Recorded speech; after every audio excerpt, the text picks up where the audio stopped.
Hello, Women's Fitness Magazine, Dr Michael Mosley here. I think it is largely because it works. The feedback from people who've done it is really good, and because of the emphasis we place not so much on weight loss as such, but on health improvements, because that's absolutely where I'm coming from. The reason I helped create it in the first place is because I discovered I had type 2 diabetes. I invented, if you like, the 5-2 diet. I put myself on it. I lost around 9 kilos in 8 weeks and returned my blood sugars to normal. So that has been life-changing for me and for so many other people, and that's why I think people like doing it. Some people just want to do it in order to lose a few centimeters around the waist and a little bit of weight as well. But I do think health is a very important part of it. The Fast 800 program comes in 3 different steps, and this is based on a lot of really good science and scientific studies.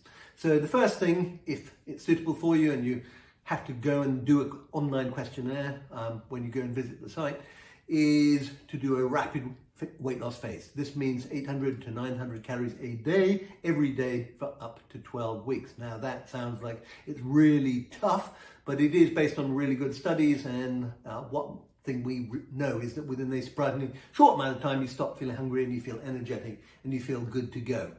At some point in that 12 weeks you may decide you want to move over to intermittent fasting, where you do follow the same sort of recipes and the same exercise regime, but you're only doing it for a few days a week. And then finally, once you've achieved your goals, you move to what I call the way of life, which embraces a Mediterranean style diet plus a exercise regime plus stress reduction, all of which comes as part of the program.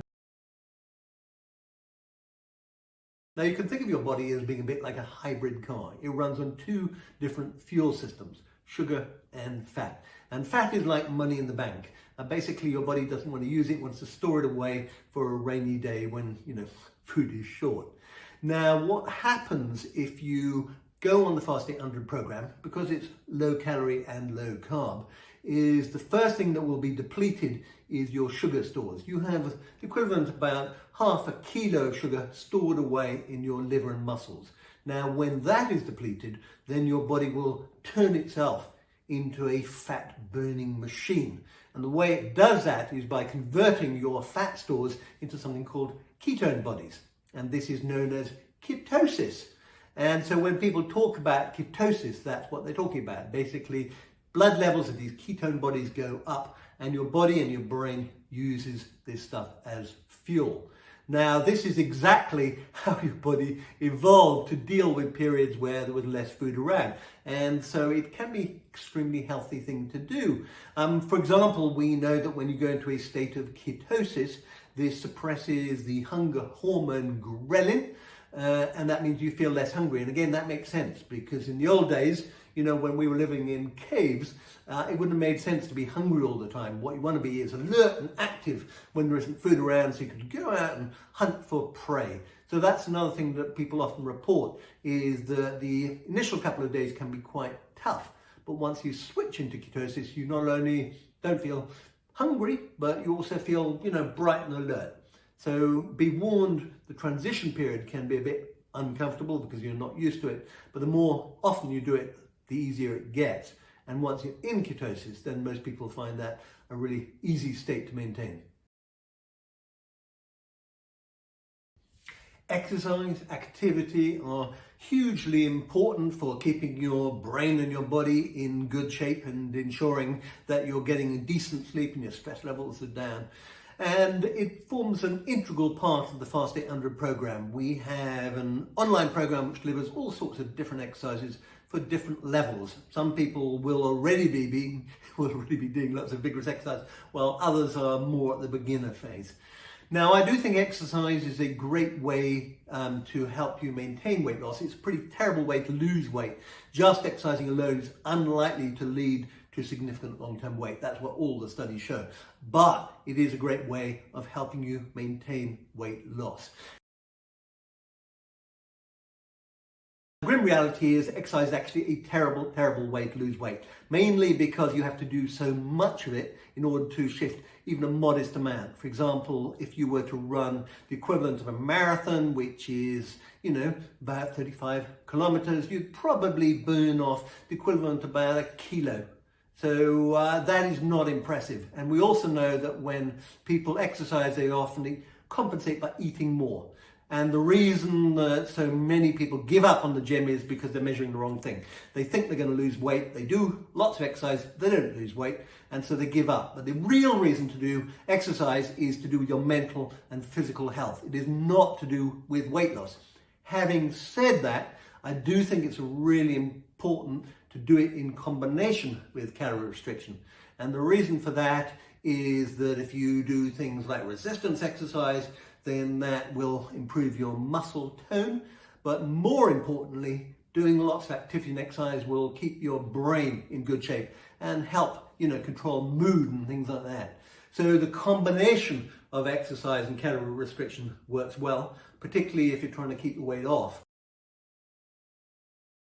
When you're in a low-calorie diet, it is important to keep your protein levels up. And that can be quite tricky, particularly if you are on a vegetarian or vegan diet.